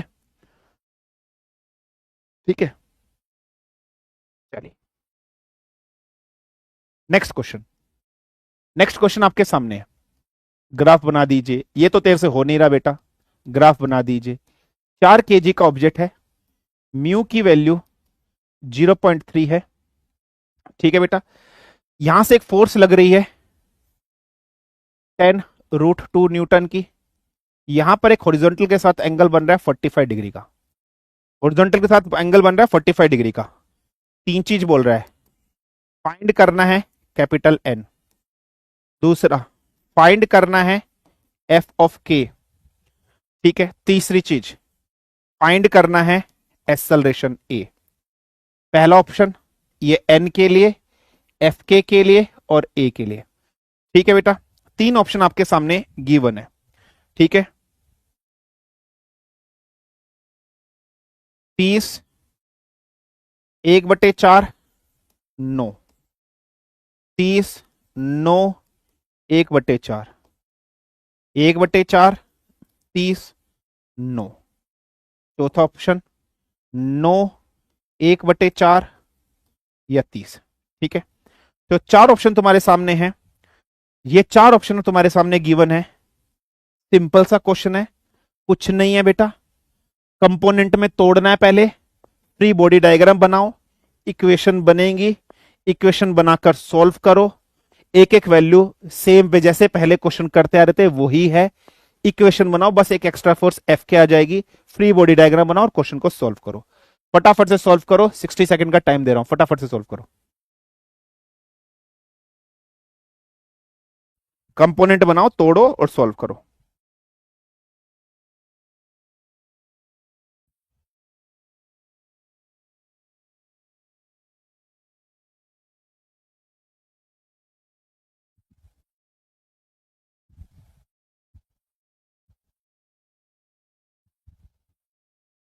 ऑब्जेक्ट आगे ही मूव कर रहा है ए एक्सेलरेशन से, ऑब्जेक्ट आगे की तरफ ही जाएगा, अंडरस्टूड है ये?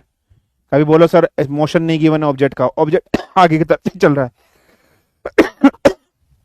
ऑब्जेक्ट ए एक्सेलरेशन से आगे की तरफ ही चल रहा है, so object is moving with a acceleration in forward direction.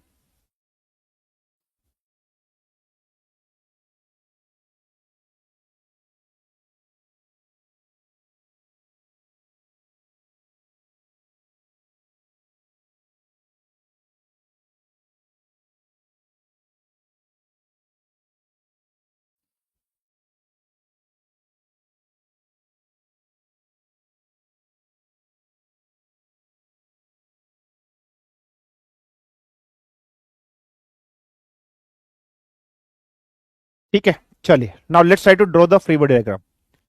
4 kg का ऑब्जेक्ट है, 4.g नीचे की तरफ लगेगा, कैपिटल एन इधर की तरफ लगेगा, एफ के इधर की तरफ लगेगा, इस तरफ लगेगा 10√2 cos 45, इस तरफ लगेगा 10√2 sin 45।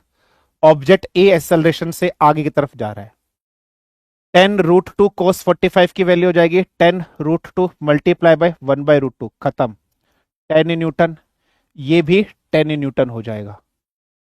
तो ये दो ऊपर की तरफ लग रहे हैं, ये नीचे की तरफ लग रहा है, तो पहले वर्टिकल फोर्सेस को कर लेते हैं। तो 10 ये वाला plus n is equal to 4, g की वैल्यू कितनी हो जाएगी 10, तो n की वैल्यू कितनी आ जाएगी 40 minus of 10 is equal to 30 newton, तो n की वैल्यू आ गई है 30 न्यूटन, n हो गया 30 न्यूटन। अब ऑब्जेक्ट हॉरिजॉन्टल फोर्स पर चल देते हैं, ऑब्जेक्ट आगे की तरफ मूव कर रहा है, तो इसमें से और इसमें से, ठीक है। अब देखिए, अब हमें एफ के निकालना है, तो एफ के की वैल्यू क्या हो जाएगी mu K into N, mu के 0.3 था, मल्टीप्लाई बाय 30, तो answer would be 9 newton is equal to F K, तो एफ के की वैल्यू क्या आ जाएगी 9 न्यूटन। 2 पॉइंट हो गए, हाँ जी। Now coming to the third point, object आगे की तरफ मूव कर रहा है, एक फोर्स इधर लग रही है, तो इस और इसमें से कौन सी बड़ी है, आगे वाली, सो आंसर क्या आ जाएगा 10 माइनस ऑफ 9, ठीक है, 10 minus of 9 is equal to 4.a, तो यहां से एक्सेलरेशन की वैल्यू क्या आ जाएगी 1/4 आ जाएगी मीटर पर सेकेंड स्क्वायर, तो एक्सेलरेशन भी आ गया है, ये आ गया, सो 30/9 1/4, सो 30/9 1/4 कौन से ऑप्शन में गिवन है, ऑप्शन नंबर 2 में गिवन है, तो answer of this question is option number 2, 30/9 1/4 option number B में गिवन है। 58% बच्चों का सही आंसर है, बाकी सबका गलत है। कुछ नहीं था इस क्वेश्चन में, कुछ नहीं था इस क्वेश्चन में, F K is equal to mu K into N, वो ही किया है जो अब तक तुम पिछले क्वेश्चन में करते जा रहे हो, मैंने कुछ अलग नहीं किया है, मैंने कुछ भी अलग नहीं किया, बस एक ये स्टेप अलग हुआ है बस, बाकी कुछ भी अलग नहीं हुआ है, बस एक ये step mu K into N यही अलग हुआ है। क्लियर बेटा, कोई प्रॉब्लम, कोई समस्या, कोई दिक्कत बताइए। डन।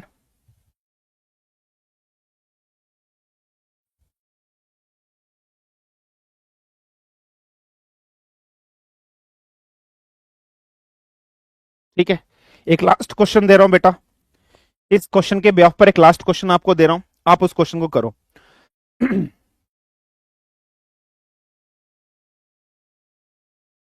4 kg का ऑब्जेक्ट है, म्यू के की वैल्यू 0.3 है, इस पर इस डायरेक्शन में फोर्स लग रही है, ठीक है, 20√2 मान लीजिए इस बार, इस बार वैल्यू कितनी मान लीजिए 20√2। ठीक है, 20√2 की वैल्यू लग रही है।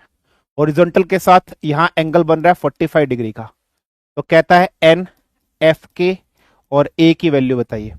एन एफ के और ए के की वैल्यू बताइए। ठीक है, तो पहला ऑप्शन है 60, 1/2 18। दूसरा ऑप्शन है 60, ठीक है, 1/2 19। तीसरा ऑप्शन है 60 18 1/2। चौथा ऑप्शन है 60 18 60 19 1/2। सेम क्वेश्चन है, सेम उसी टाइप का क्वेश्चन है। 60 सेकंड में सॉल्व करिए, 1 मिनट के अंदर।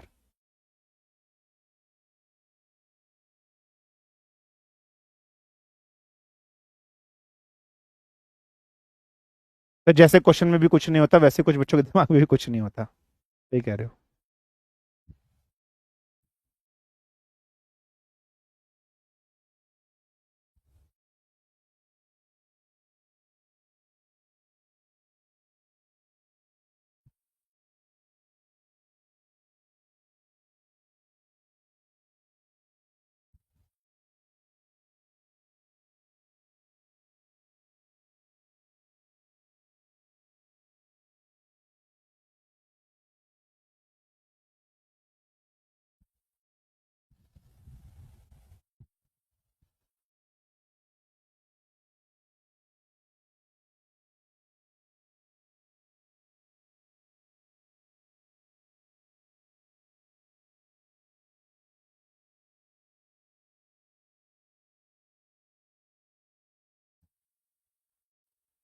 बताइए बेटा, what would be the answer of this question. चलिए, मैंने आपको क्या कहा था, फोर्स हमेशा पॉइंट से बाहर की तरफ निकलनी चाहिए। इस फोर्स को आप बढ़ा लो 20√2। अगर ये 45 डिग्री का एंगल है बेटा, अगर ये 45 डिग्री का एंगल है, ये लाइन ऐसे जा रही है, तो ये एंगल भी क्या होगा, 45 डिग्री का होगा। यस और नो?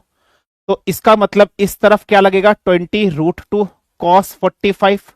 और नीचे की तरफ क्या लगेगा बेटा, 20√2 sin 45। यस और नो? यही दो वैल्यू लगेंगी। हाँ जी, इसकी वैल्यू क्या हो जाएगी, 20√2 मल्टीप्लाई बाय 1/√2। खत्म हो गया। तो 20 न्यूटन की फोर्स इधर लगेगी। सेम ऐसा क्वेश्चन मैंने कराया था। अब बना लो इसका फ्री बॉडी डायग्राम। ये एक ऑब्जेक्ट है बेटा, इसका वजन नीचे की तरफ लगेगा 4.g। इसका नॉर्मल रिएक्शन एन ऐसे लगेगा, इधर 20 न्यूटन लगेगा, नीचे की तरफ भी 20 न्यूटन लगेगा, और इस तरफ इसका एफ के लगेगा। फाइनली ऑब्जेक्ट ए एक्सेलरेशन से आगे की तरफ चल रहा है। तो सबसे पहले आप इस इक्वेशन को बैलेंस कर लीजिए। तो यहां से एन की वैल्यू क्या हो जाएगी, 20 + 4 मल्टीप्लाई बाय जी की वैल्यू क्या हो जाएगी, 10। तो यहां से एन की वैल्यू कितनी आ जाएगी, 60 न्यूटन आ जाएगी। So what would be the value of N, 60 newton आपकी वैल्यू हो जाएगी। देन आपको एफ के निकालना है। एफ के की वैल्यू क्या हो जाएगी, म्यू के इंटू एन हो जाएगी। म्यू के 0.3 गिवन है, मल्टीप्लाई बाय 60, तो कितना आ जाएगा, 18 Newton it will be F K. F के की वैल्यू 18 न्यूटन। देन देन आपको क्या फाइंड करना है बेटा, एक्सेलरेशन। अब मुझे बताइए, फाइनली ऑब्जेक्ट आगे चल रहा है, तो 20 न्यूटन और 18 न्यूटन में से कौन बड़ा है, 20 न्यूटन।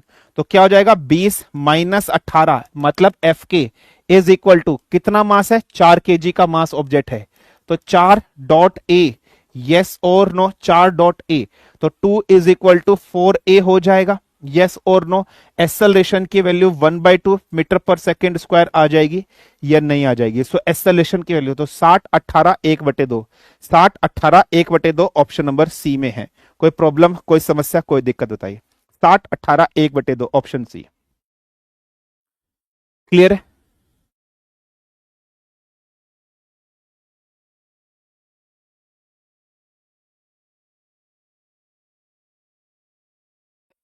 पहले आंसर निकालते ही आपका आंसर सोच रहे थे बच्चे बन जाता क्या हमारा।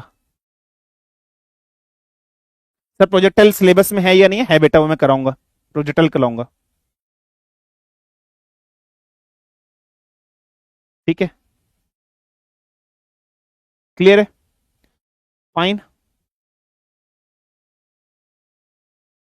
चलिए, तो ये थे काइनेटिक फ्रिक्शन के न्यूमेरिकल्स जो हम लोगों ने डिस्कशन किए थे।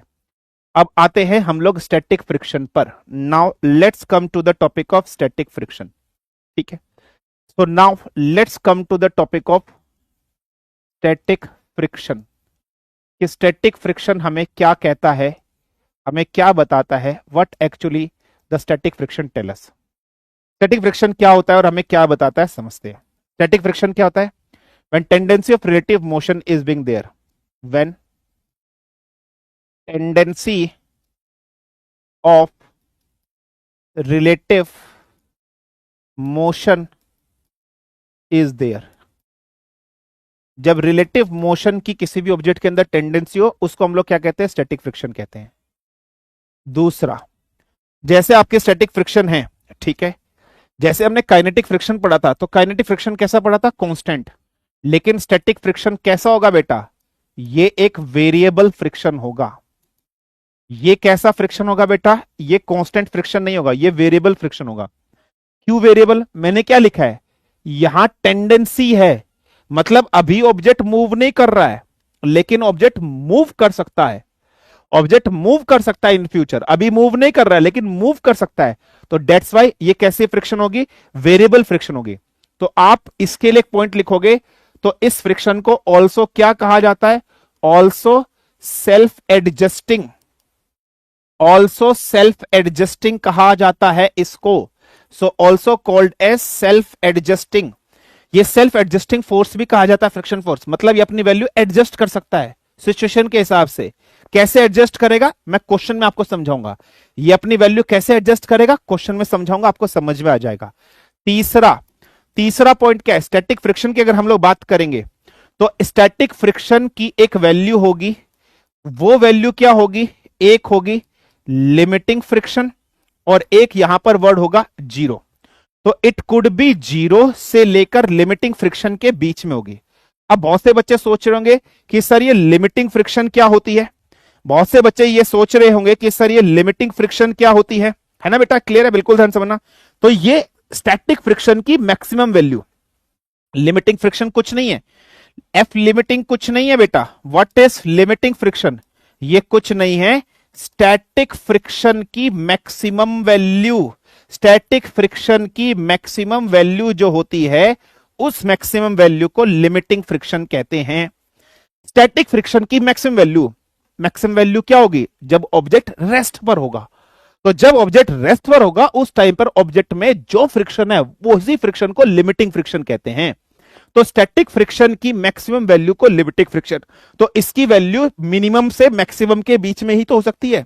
अगर ये एडजस्ट करना चाहे तो या तो अपने आप को जीरो एडजस्ट कर लेगा या अपने आप को मैक्सिमम पे एडजस्ट कर लेगा। कैसे करेगा, न्यूमेरिकल से समझ में आएगा, टेंशन मत लेना, अभी चुपचाप ये पॉइंट लिखते रहो, अभी बस ये चुपचाप पॉइंट लिखते रहो, बाकी न्यूमेरिकल जब मैं आपको दूंगा आपको समझ में आ जाएगा। तो सर एफ लिमिटिंग की वैल्यू क्या होगी, what would be the value of F limiting, F limiting would be equal to static friction multiply by N.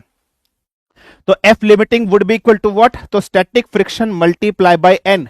So F limiting would be equal to static friction multiply by n. F limiting would be equal to static friction multiply by n.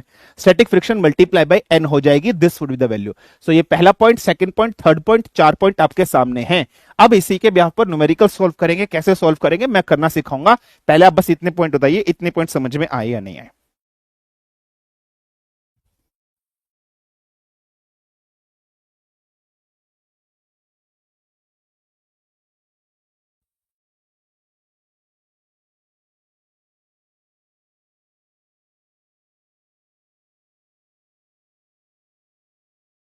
Clear है, clear है,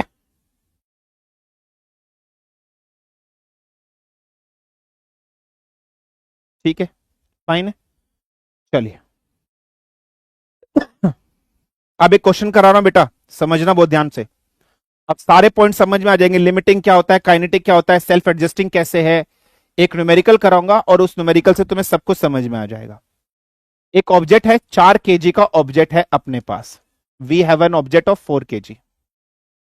हमारे पास 4 KG का एक object है, इस तरीके से सपोज कर लो, ठीक है बेटा, क्लियर है। इस ऑब्जेक्ट की म्यू एस आपको गिवन है, coefficient of static friction 0.2 given है। इस ऑब्जेक्ट पर अप्लाइड फोर्स लग रही है, फॉर एग्जाम्पल 6 न्यूटन की अप्लाइड फोर्स लग रही है। ठीक है, जब भी आपको स्टैटिक फ्रिक्शन के क्वेश्चन आए, जब भी आपको स्टैटिक फ्रिक्शन के क्वेश्चन आए, तो हमारा सबसे पहला एम क्या होगा? हमारा सबसे पहले एम होगा यह पता करना क्या ऑब्जेक्ट मोशन में है, क्या ऑब्जेक्ट मोशन में है या ऑब्जेक्ट रेस्ट में है, या ऑब्जेक्ट रेस्ट में है। हमारा सबसे पहले एम क्या होगा? हमें यह पता करना है क्या ऑब्जेक्ट मोशन में है या ऑब्जेक्ट रेस्ट में है। हमारा सबसे पहला एम, सबसे पहला कर्तव्य यह होगा। तो याद रखना, जब भी अप्लाइड फोर्स 60 न्यूटन के, स्टैटिक फ्रिक्शन 0.2 है, तो हमारा सबसे पहले एम ये होगा, हमें यह पता करना है क्या ऑब्जेक्ट मोशन में है या ऑब्जेक्ट रेस्ट में। हमें सबसे पहले यह पता करना है। हमें यह पता है ऑब्जेक्ट मोशन में कब होगा? ऑब्जेक्ट मोशन में तब होगा अगर हमारी अप्लाइड फोर्स ग्रेटर हो जाएगी स्टैटिक फ्रिक्शन से। और ऑब्जेक्ट रेस्ट में कब होगा? जब हमारी अप्लाइड फोर्स लेस हो जाएगी स्टैटिक फ्रिक्शन से। यस और नो? तो हमें पहले ये चेक करना है, पहले हमें ये चेक करना पड़ेगा। तो चलिए बेटा, सबसे पहले जब भी इस टाइप के क्वेश्चन है, सबसे पहले आपको चेक करना है। तो हम सबसे पहले लिमिटिंग फ्रिक्शन चेक कर लेते हैं। ठीक है बेटा, तो सबसे पहले हम लिमिटिंग फ्रिक्शन, और व्हाट इज लिमिटिंग फ्रिक्शन? कि maximum friction offered in a condition of rest. Rest की कंडीशन पे मैक्सिमम स्टैटिक फ्रिक्शन की वैल्यू को लिमिटिंग फ्रिक्शन कहते हैं। तो इसको म्यूएस इंटू, है ना, म्यूएस इंटू एन लिखेंगे। तो एफ लिमिटिंग की वैल्यू यहां से क्या हो जाएगी बेटा? म्यूएस की वैल्यू 0.2 है, मल्टीप्लाई बाय एन की वैल्यू क्या हो जाएगी? 4 मल्टीप्लाई बाय 10, है ना, ये ऐसे आ जाएगी एन। तो 4 मल्टीप्लाई बाय जी आ जाएगी। तो यहां से क्या आ जाएगा? 40। तो ये कितना आ जाएगा? 8 Newton. So what should be the value of limiting friction? The value of limiting friction is 8 Newton. 8 Newton value है लिमिटिंग फ्रिक्शन की। तो what is the value of limiting friction? 8 Newton हमारे पास लिमिटिंग फ्रिक्शन की value आई है। अच्छा, अब मुझे बताओ, इस पर फ्रिक्शन लग रही है 8 न्यूटन की और अप्लाइड फोर्स है 6 न्यूटन की। क्या ये वाली फोर्स ज्यादा हो गई, ये वाली कम हो गई, ये वाली कम हो गई, ये वाली ज्यादा? ऑब्जेक्ट मूव कर पाएगा? क्या ऑब्जेक्ट मूव कर पाएगा? और कभी ऐसा हो सकता है कि अप्लाइड फोर्स से ये ज्यादा हो जाए? तो हमें ये रिजल्ट मिला। तो हमने यहां से ये देखा कि आपकी जो अप्लाइड फोर्स है वो लेस देन है लिमिटिंग फोर्स से। आपकी जो अप्लाइड फोर्स है वो लिमिटिंग फोर्स से कम है। इसका मतलब ऑब्जेक्ट किस कंडीशन में रहेगा? ऑब्जेक्ट रेस्ट वाली कंडीशन में रहेगा, रेस्ट में रहेगा। और मुझे बताओ, अगर ऑब्जेक्ट रेस्ट में रहेगा, ऑब्जेक्ट मूव नहीं करेगा, तो हमने अभी एक देखा था ना, जैसे फॉर एग्जांपल एक ऑब्जेक्ट ऐसा होता है, ये mkg का है, अगर इधर भी 10 न्यूटन की फोर्स लग रही है, इधर भी 10 न्यूटन की, अगर ये दोनों फोर्स बैलेंस हो जाए, सेम हो जाए, अगर आपकी एफ अप्लाइड किसके बराबर हो जाए? फ्रिक्शन फोर्स के बराबर हो जाए, तो ही तो ऑब्जेक्ट रेस्ट में होता है या नहीं होता है? रेस्ट की कंडीशन ही होती है। अभी मैंने आपको क्या लिखा था? मैंने अभी आपके सामने लिखा था कि ये जो स्टैटिक फ्रिक्शन होती है ये वेरिएबल फ्रिक्शन होती है, ये सेल्फ एडजस्टिंग होती है और ये अपनी वैल्यू को एडजस्ट कर लेता है, चेंज कर लेता है। तो सर ये चेंज कहां कर रहा है? अब पता है, पेपर में क्वेश्चन पूछा जाएगा, पेपर में क्वेश्चन पूछाएगा what is frictional force, static friction कितनी होगी? तो पता है स्टैटिक फ्रिक्शन कितनी हो जाएगी? अप्लाइड फोर्स के बराबर। अभी इसका आंसर मैथमेटिकली सोल्व करने पर 8 न्यूटन आपका आंसर है, लेकिन 8 न्यूटन मैक्सिमम वैल्यू है। 8 न्यूटन मैक्सिमम वैल्यू है स्टैटिक फ्रिक्शन की। 8 से कम भी तो हो सकती है, 8 से कम भी तो हो सकती है, 8 से कम भी तो हो सकती है। सेल्फ एडजस्ट कर रहा है। तो और अभी ऑब्जेक्ट रेस्ट पर है, तो जब रेस्ट पर है तो ये फ्रिक्शन इसके बराबर हो जाएगी, नहीं जाएगी? तो इसका मतलब स्टैटिक फ्रिक्शन अप्लाइड फोर्स के बराबर हो जाएगी। तो पेपर में पूछा कि स्टैटिक फ्रिक्शन कितनी अफोर्ड होगी, तो आंसर होगा 6 न्यूटन। सो आंसर होगा 6 न्यूटन। तो ये स्टेटमेंट समझ में आ गई? ये सेल्फ एडजस्टिंग होता है। क्यों सेल्फ एडजस्टिंग होता है? ये तो मैक्सिमम वैल्यू है जो मैक्सिमम फ्रिक्शन अफोर्ड कर सकता है, लेकिन अगर ऑब्जेक्ट रेस्ट पर होगा तो इसके बराबर होगी, तो 6 न्यूटन हो जाएगी। समझ में आया या नहीं आया? तो ये जो पॉइंट मैं बता रहा था कि मैक्सिमम से मिनिमम के बीच में होती है, सेल्फ एडजस्टिंग होती है, इस क्वेश्चन से अब समझ में आ गया होगा। क्लियर है बेटा? बताइए फटाफट से।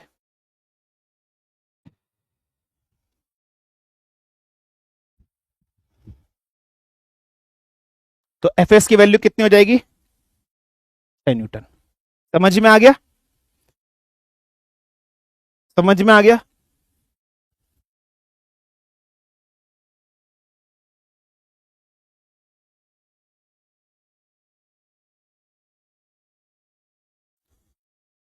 क्लियर बेटा? अब एक क्वेश्चन दू, करोगे? अब एक क्वेश्चन दू, करोगे? ठीक है, अब एक क्वेश्चन दू, करोगे? चलिए, एक क्वेश्चन दू, करोगे? चलो, ठीक है। रोलिंग फ्रिक्शन सब आएगा बेटा, सब बताएंगे, आगे आएगा, धीरे धीरे आगे पढ़ेंगे, सब आएगा, सब आएगा, सब कराएंगे, आगे आगे आएगा। एक ऑब्जेक्ट है 4 kg का,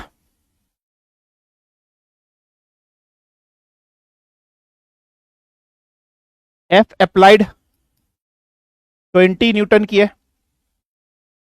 म्यू के, ठीक है, म्यू के की वैल्यू 0.4 आपको गिवन है, म्यू एस की वैल्यू 0.6 आपको गिवन है, ठीक है। तो आपसे पूछ रहा है, बताइए स्टैटिक फ्रिक्शन कितनी होगी, बताइए स्टैटिक फ्रिक्शन कितनी होगी, ठीक है, बताइए स्टैटिक फ्रिक्शन कितनी होगी। क्या ये ऑब्जेक्ट मूव करेगा? ये कैसे होगा? पहला ऑप्शन 24 न्यूटन, दूसरा ऑप्शन 16 न्यूटन, तीसरा ऑप्शन 18 न्यूटन, चौथा ऑप्शन नन ऑफ दिस। तो मैंने कहा है जब भी आपको स्टैटिक फ्रिक्शन निकालने के लिए दे, तो सबसे पहले आपको चेक करना है क्या ये ऑब्जेक्ट रेस्ट में है या मोशन में है, क्या ये ऑब्जेक्ट रेस्ट पर है या ये मोशन में है। तो रेस्ट पे चेक या मोशन पे चेक करने के लिए limiting maximum value of static friction F limiting निकाल लो। अगर एफ लिमिटिंग अप्लाइड फोर्स से ज्यादा आती है तो रेस्ट पर है, अगर कम आती है तो मोशन में है, ठीक है। क्लियर है? तो फटाफट से बताओ what should be the answer of this question. 45 second में क्वेश्चन सॉल्व हो जाना चाहिए, 45 सेकंड में क्वेश्चन सॉल्व हो जाना चाहिए। कुछ नहीं है क्वेश्चन में, कुछ नहीं है क्वेश्चन में, 45 सेकंड में सॉल्व हो जाना चाहिए।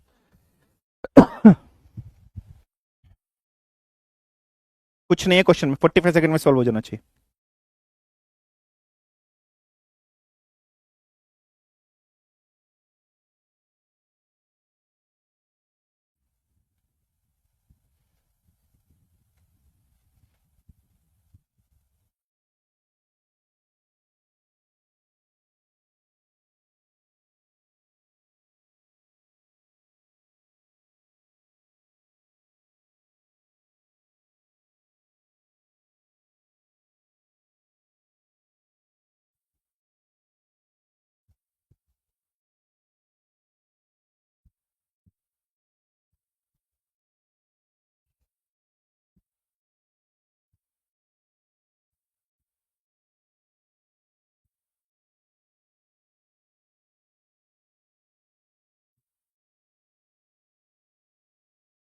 चलिए लेट स्टार्ट।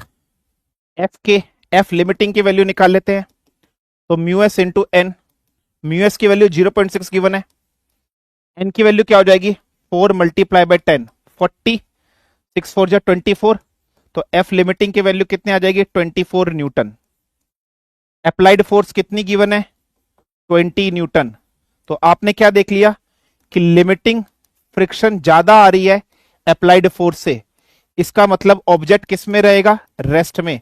तो ये अपने आप को सेल्फ एडजस्ट कर लेगा, और जब ये अपने आप को सेल्फ एडजस्ट कर लेगा तो इक्वल टू अप्लाइड फोर्स कर लेगा, तो स्टैटिक फ्रिक्शन की वैल्यू कितनी हो जाएगी 20 न्यूटन ही हो जाएगी।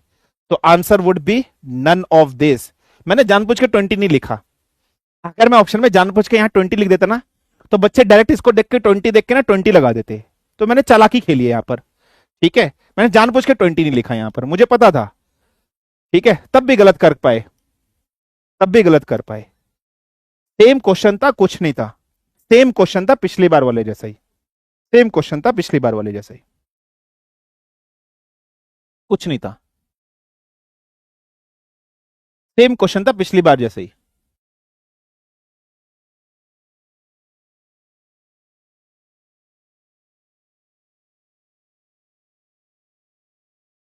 क्लियर? ठीक है, चल एक क्वेश्चन और देता हूं, थोड़ा सा डिफरेंट क्वेश्चन देता हूं। 2 kg का ऑब्जेक्ट है, 20 न्यूटन की फोर्स लग रही है। 2 kg का ऑब्जेक्ट है, 20 न्यूटन की फोर्स लग रही है। म्यू एस की वैल्यू 0.6 है, म्यू के की वैल्यू 0.4 है। ठीक है, क्लियर है? तो आपसे कह रहा है पहला कि एफ लिमिटिंग निकालो, ठीक है। फिर दूसरा ये फाइंड करो कि ऑब्जेक्ट रेस्ट पर है या मोशन में है, ये आपको बताना है। तीसरा, अगर ऑब्जेक्ट मोशन में है या अगर ऑब्जेक्ट रेस्ट में है, इफ इन रेस्ट तो फ्रिक्शन कितनी होगी आपको ये बताना है। और इफ इन मोशन, अगर ऑब्जेक्ट मोशन में है तो बताइए फ्रिक्शन कितनी होगी। अगर ऑब्जेक्ट मोशन में होगा तो आएगी काइनेटिक फ्रिक्शन, और अगर ऑब्जेक्ट रेस्ट में होगा तो आएगी स्टैटिक फ्रिक्शन। तो आपको ये सब चीजें फाइंड करनी है।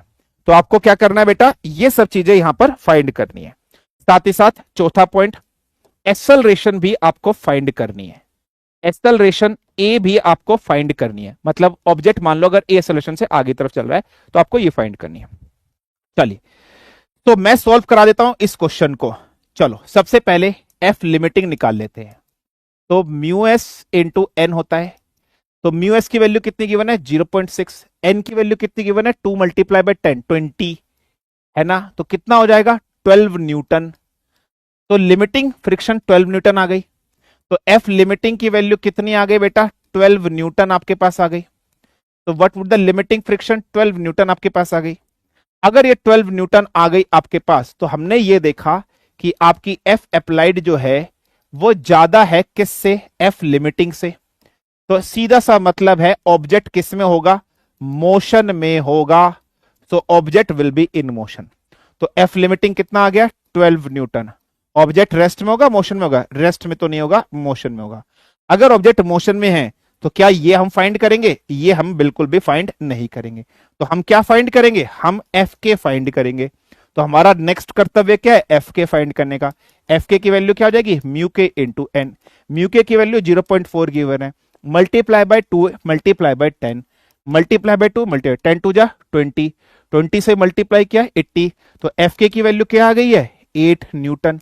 तो what would be the value of F K, F के वैल्यू यहां से आ गई है 8 न्यूटन। अब फ्री बॉडी डायग्राम बनाओ इसका। अब इसका फ्री बॉडी डायग्राम बनाओ, ठीक है। अब इसका फ्री बॉडी डायग्राम बनाओ। ये एक ऑब्जेक्ट है, इस पर आगे की तरफ 20 न्यूटन की फोर्स लग रही है। ए एक्सेलरेशन से ऑब्जेक्ट मूव कर रहा है। नॉर्मल रिएक्शन ऐसे है, तो 2 मल्टीप्लाई बाय 10 ऐसा है। एफ के यहां लग रहा है। फाइनली ऑब्जेक्ट आगे की तरफ मूव कर रहा है, तो ये बड़ी होगी। तो इक्वेशन क्या बन जाएगी, 20 minus of 8 is equal to, object 2 का है तो 2 मल्टीप्लाई बाई 8। 20 में से 8 काटा 12, 12 is equal to 2 multiply by 8। A की वैल्यू क्या आ जाएगी, 6 मीटर पर सेकेंड स्क्वायर। तो ए की वैल्यू क्या आ गई है, 6 मीटर पर सेकेंड स्क्वायर। सो 6 मीटर पर सेकेंड स्क्वायर। कोई प्रॉब्लम, कोई समस्या, कोई दिक्कत बताइए। क्लियर है?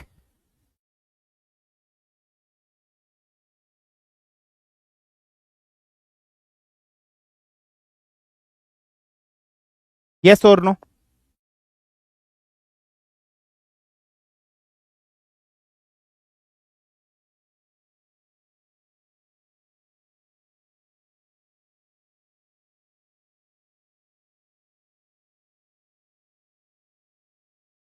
क्लियर?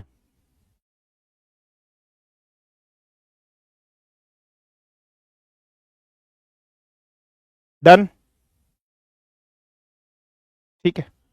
तो बेटा मैंने आपको स्टैटिक फ्रिक्शन, काइनेटिक फ्रिक्शन के सब टाइप के न्यूमेरिकल करा दिए। अब इसमें ग्राफ बनता है, ग्राफ हम करेंगे नेक्स्ट क्लास में। ग्राफ करेंगे और रोलिंग फ्रिक्शन, स्लाइडिंग फ्रिक्शन हम लोग पढ़ेंगे। ग्राफ बचा हुआ रोलिंग फ्रिक्शन और स्लाइडिंग फ्रिक्शन हुआ। तो 20 - 12 नहीं आएगा, नहीं होगा क्या? तो 20 - 12 भी तो लिखा है। 20 - 8 होगा बेटा। एफ की वैल्यू 8 आई है, 8 आई है बेटा, 8। 10 टू जा 20, 20 टू जा 80, 80 में 8 आती है बेटा, ठीक है। तूने कहीं मिस्टेक कर दी होगी बेटा, ठीक है। एफ के की वैल्यू 8 आएगी। बाकी अपन करेंगे कल। अब तुम्हारे डाउट ले लेते हैं, अच्छे अच्छे डाउट हो। हाउ टू किल एडिक्शन नहीं मालूम बेटा, हमें नहीं है ना sir. Rolling friction next lecture में। यूके 0.4 है देखो, काइनेटिक फ्रिक्शन है, हमें मतलब ही नहीं है इससे। यूके 0.4 है, होने दे। हमें तो म्यू एस चाहिए। म्यू एस 0.6 है, इसका इस्तेमाल ही नहीं हुआ। म्यू के तो फालतू गिवन था क्वेश्चन में, यूज ही नहीं है इसका। होने दे म्यू के। केमिस्ट्री क्लास कब से होंगी? जल्दी हो जाएंगे। एक्सेलरेशन कैसे फाइंड किया सर आपने? बेटा आगे ऑब्जेक्ट मूव कर रहा है ना, तो वही इक्वेशन, हॉरिजॉन्टल वाली इक्वेशन। अगर ऑब्जेक्ट इस डायरेक्शन में मूव कर रहा है तो इस डायरेक्शन वाली फोर्स ज्यादा होगी, पीछे वाली कम होगी, तो इसमें से पीछे वाली को माइनस करके इक्वल करके। समझ नहीं आया? कोई बात नहीं बेटा, होता है कई बार। कभी 10 और कभी 20, वाई 10 सर? कभी 10 और कभी 20, वाई 10? क्या 10 20? अबे 20। अबे गधे, एम डॉट जी इसको मल्टीप्लाई करेगा 20 ही होगा। एन की वैल्यू क्या है? N N N. एन की वैल्यू क्या है? N is equal to 2 × 10। कभी 10 कभी 20। पे गधा है क्या? लिम 1.2 होगा, लिमिटिंग फ्रिक्शन 1.2 होगा। ओ भैया लिमिटिंग फ्रिक्शन तो आएगा ही नहीं इसमें। Limiting 12 Newton, F kinetic 8 Newton. इस बहुत बढ़िया, शाबाश। What is free body diagram of 2 kg object? 2 kg object का फ्री बॉडी डायग्राम क्या बनेगा? 2 kg ऑब्जेक्ट का नीचे की तरफ mg, इधर से टेंशन ऐसे लग रही है, सेम इसमें भी टेंशन ऐसे, इसमें भी mg ऐसे। ठीक है, ये दोनों को कंबाइंड करके एक बॉडी बना लो बेटा, अलग अलग से बनाया नहीं जाएगा। स्टैटिक फ्रिक्शन फोर्स तो उसी को कांस्टेंट से नहीं किया गुना करके नहीं निकालते हैं, पर आपने भी एक ऐसे निकाला, समझ नहीं आया। स्टैटिक फ्रिक्शन फोर्स तो उसी के कांस्टेंट से। ये लिमिटिंग फ्रिक्शन है, ये लिमिटिंग, पहले मैक्सिमम वैल्यू निकालते हैं, मैक्सिमम वैल्यू से चेक करते हैं मोशन में है या नहीं है, फिर सेल्फ एडजस्ट करते हैं। अगर मोशन में नहीं है तो अप्लाइड फोर्स के बराबर सेल्फ एडजस्ट कर देंगे, और मोशन में है तो काइनेटिक फ्रिक्शन निकालेंगे बेटा। अच्छे से दोबारा पढ़ो, समझो। म्यू के 0.4, best explanation, thank you. Mu के 0.4, कहाँ 0.4 है? तो म्यू के का तो इस्तेमाल ही नहीं किया बेटा मैंने कहीं पर भी, मेरे महाराज। मैं तो म्यू एस का इस्तेमाल किया है, म्यू के तो इस्तेमाल करने की जरूरत ही नहीं है, ऑब्जेक्ट मोशन में है ही नहीं, फालतू गिवन है म्यू के। ये गुरुजी आप बहुत जेंटलमैन हो, एक बार शाउट आउट दे दो, शाउट आउट शाउट आउट। अगर अप्लाइड फोर्स एन नहीं होगी तो स्टैटिक फ्रिक्शन एन होगी, और उसका मैक्सिमम वैल्यू 8n होगी तब भी। यस बेटा बिल्कुल सेम। क्या सर ऑब्जेक्ट रेस्ट पे होगा तब भी स्टैटिक फ्रिक्शन अप्लाइड फोर्स होगी? 100%, तभी तो होता है। 8 से 6 कैसे हुआ दोबारा देखो, नहीं समझा सकता बार बार। सर m1q.aq हुआ, m1.aq हुआ, ऑब्जेक्ट फाइनली ऊपर भी तो मूव कर रहा है, चल रहा है, तो एक टेंशन लग रही है, ऑब्जेक्ट ऊपर भी चल रहा है। तो जब ए एक्सेलरेशन इस m1 kg के ऑब्जेक्ट पे लगा तो ये तो मैं कल भी समझा चुका हूं, परसों भी समझा चुका हूं बेटा, कल परसों के लेक्चर देखो। What is 8 Newton? सर क्या ये स्टैटिक फ्रिक्शन अपनी वैल्यू इंक्रीज भी कर सकता है? मैक्सिमम वैल्यू तक जा सकता है, उससे ज्यादा नहीं जाएगा, लिमिटिंग फ्रिक्शन तक। सर 10 कहां से आया? 10 कहां से आया? कौन सा 10? कौन सा 10 भाई? 10 तो मैंने कहीं लिखा ही नहीं है।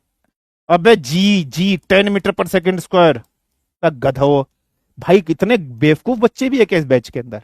जीरो कभी होगी नहीं होगी, तो इसको स्ट्रॉन्ग कैसे करें? पढ़कर। 8 खत्म। You static less than equal to 1 नहीं, F applied is equal to F भी हो सकता है क्या? वही तो किया है, वही तो किया है। इसमें स्टैटिक फ्रिक्शन को न्यू से एस से डिनोट किया है। हाँ, एसएसबी की क्लासेस ऑनलाइन होगी, मुझे नहीं पता। Can you depict the formula?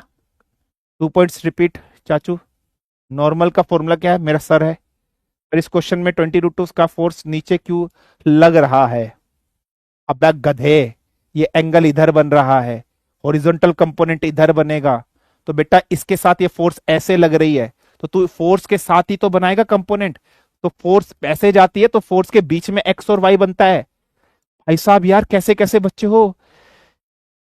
मैं नहीं ले रहा डाउट, मैं नहीं खेल रहा, हट, मैं नहीं खेल रहा। पागल कर दोगे यार।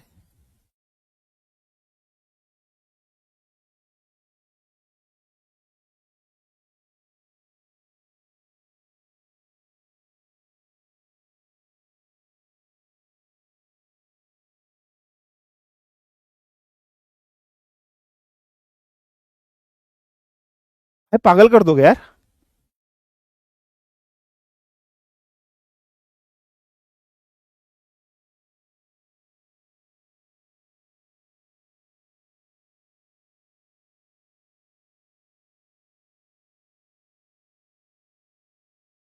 ठीक है, thank you very much, this is been all from my side for the today's class. खुश रहिए, जहाँ रहिए, मस्त रहिए, जबरदस्त रहिए, धन्यवाद, जय हिंद, तगड़े रहो, थैंक यू।